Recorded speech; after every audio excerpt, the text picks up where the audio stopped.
আসসালামু আলাইকুম ওরহমতুল্লাহি ওয়াবারাকাতুহু। কিছুদিন আগে আপনাদের রাহে আমল প্রথম খণ্ড থেকে একটা হাদিস পড়ে শুনিয়েছিলাম। আমি যেটা বুঝেছিলাম সেই হাদিসটার কিছু অংশ বাকি রয়ে গেছিল। সেই হাদিসটা হলো হাদিস নাম্বার 3। তো তারপরের অংশ থেকে শুরু করছি। এরপরে আল্লাহ তাআলার দরবারে হাজির করা হবে এমন ব্যক্তিকে যে দ্বীনের জ্ঞান অর্জন করেছে, দ্বীনের জ্ঞান শিক্ষা দিয়েছে এবং আল কুরআন পড়েছে।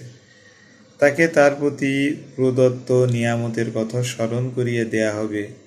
যে ব্যক্তি এসব নিয়ামত প্রাপ্তি ও ভোগের কথা স্বীকার করবে, তাকে জিজ্ঞাসা করা হবে, এসব ভোগের পর তুমি কি করেছো? সে বলল, আমি দ্বীনি ইলম অর্জন করেছি, ইলম শিক্ষা দিয়েছি আর আপনার সন্তুষ্টির জন্য কুরআন পড়েছি। আল্লাহ তাআলা বলবেন, তুমি মিথ্যা বলছো। তুমি আলিম খ্যাতির লাভের জন্য ইলম অর্জন করেছো, তুমি কারি রূপে খ্যাত হওয়ার জন্য আল কুরআন পড়েছো। যে খ্যাতি তুমি পেয়ে গেছো, অতঃপর হুকুম দেয়া হবে এবং তাকে উবুর করে পা ধরে টেনে হিঁচড়ে জাহান্নামে নিয়ে যাওয়া হবে। তাহলে এই হাদিসটা বর্ণনা করেছিলেন আবু হুরায়রা রাদিয়াল্লাহু তাআলা আনহু।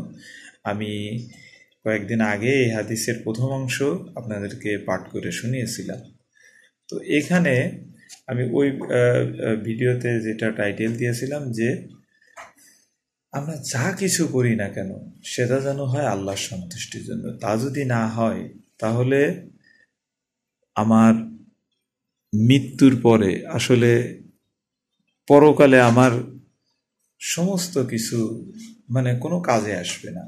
যদি এক কথায় রিয়া, আমি যা কিছুই করি না কেন এটা যেন হয় আল্লাহর সন্তুষ্টির জন্য। অবশ্যই আপনি যিনারা আলেম, তারা দ্বীনের খেদমত করেন, কুরআন পাঠ করেন, অনেক সুন্দর করে যারা কারি আছেন তাদের তেলাওয়াত শুনে মানুষ বিমোহিত হয়, মুগ্ধ হয়ে যায়।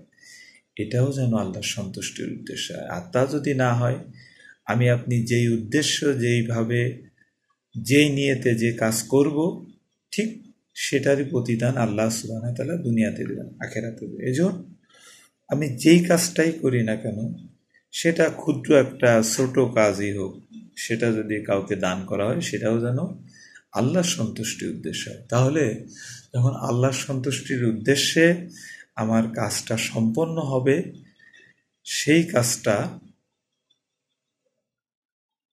ফলটাও আমি অবশ্যই ভালো পাব। তো এই জন্য আমরা যা কিছুই করি না কেন, এখন তাই বলে আমরা কোনো হারাম অন্যায় কাজ আল্লাহর সন্তুষ্টির উদ্দেশ্যে কেন এই কাজগুলো কখনোই না করি। যদি এগুলোও যদি আল্লাহর সন্তুষ্টি অর্জনের জন্য করি, তাহলে কিন্তু আমার এই কর্মটা সম্পূর্ণ বিফলে যাবে। তো আশা করি যে এই হাদিসের এই অংশটা আশা করি বুঝতে পেরেছেন। এই হাদিসের মূল উদ্দেশ্য আমরা যা কিছুই করে আল্লাহর সন্তুষ্টি অর্জনের জন্য করি। আর যদি তা না করি তাহলে আমাদের সমস্ত কিছু বিফলে যাবে। তো আবারও এই হাদিসের আরও কিছু অংশ বাকি আছে, দীর্ঘ আলোচনা করলাম না আজ এ পর্যন্ত। আবারও এই পরের অংশ নিয়ে আপনাদের সামনে ভিডিও নিয়ে হাজির হব। আসসালামু আলাইকুম ওয়া রাহমাতুল্লাহ।